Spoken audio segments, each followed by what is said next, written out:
This is The Tree Keeper, a quiet story about the weight a man carries, and the moment he decides to carry something better.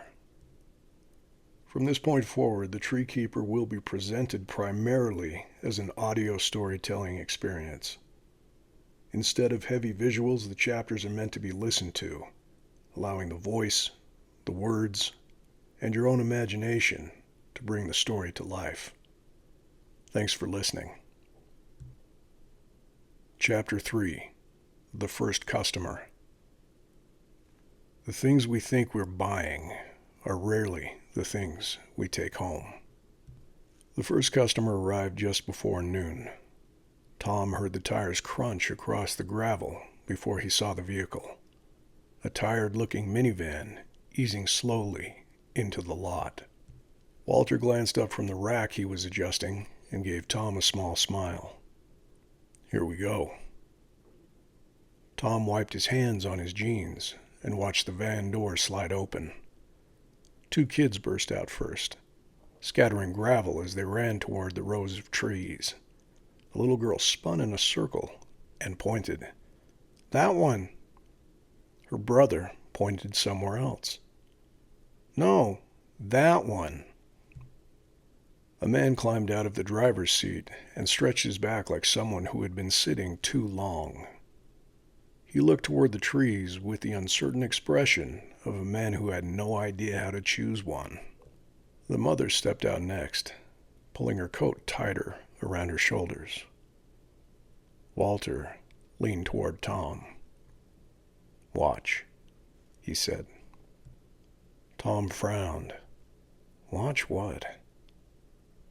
Walter nodded toward the father. "That man thinks he's just here to buy a tree." The father wandered slowly between the rows, touching a branch and occasionally bending to inspect a trunk, as though the trees might reveal something if he looked closely enough. The young boy ran up to him. "Dad, this one." The father looked at the tree, then at the others, then back at his son. "It's nice," he said uncertainly. Walter stepped forward. "Afternoon." The father looked relieved almost instantly. "Hey," the father said. "First time doing this. Not really sure what I'm looking for." Walter nodded. "Happens every year." He walked to a nearby tree and turned it slightly, so the fuller side faced the family. "How tall is your ceiling?" 8 feet. Walter studied the tree for a moment. "This one will fit your room nicely," he said. The little girl ran up and hugged the branches. "This is the one." Walter crouched and gave the trunk a gentle shake. A light dusting of needles fell to the ground. "Strong branches," he said. "It'll hold ornaments without sagging." The father nodded, relieved. "Perfect." Walter began wrapping the tree in twine while Tom brought over the stand cutter. The kids ran back towards the van, arguing excitedly about who would hang the first ornament. The father pulled out his wallet. Walter handed him the tree.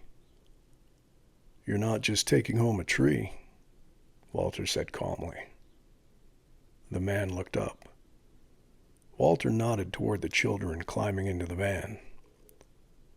"You're taking home a moment they'll remember long after you're gone." The father stood still for a second. Then he smiled. "Never thought about it like that." Walter helped him tie the tree to the roof rack. When the van finally pulled away, the kids inside waved excitedly through the rear window. Tom watched until it disappeared down the road. Walter brushed pine needles from his gloves. Tom glanced at the rows of trees, then back at Walter. It wasn't just selling trees. Walter was doing something else, something Tom couldn't quite name yet. Tom shook his head slightly. You made that look easy. Walter shrugged. Most men already know which tree they want. Tom frowned. They do? Walter nodded toward the empty stretch of road. They're just waiting for someone to help them find it.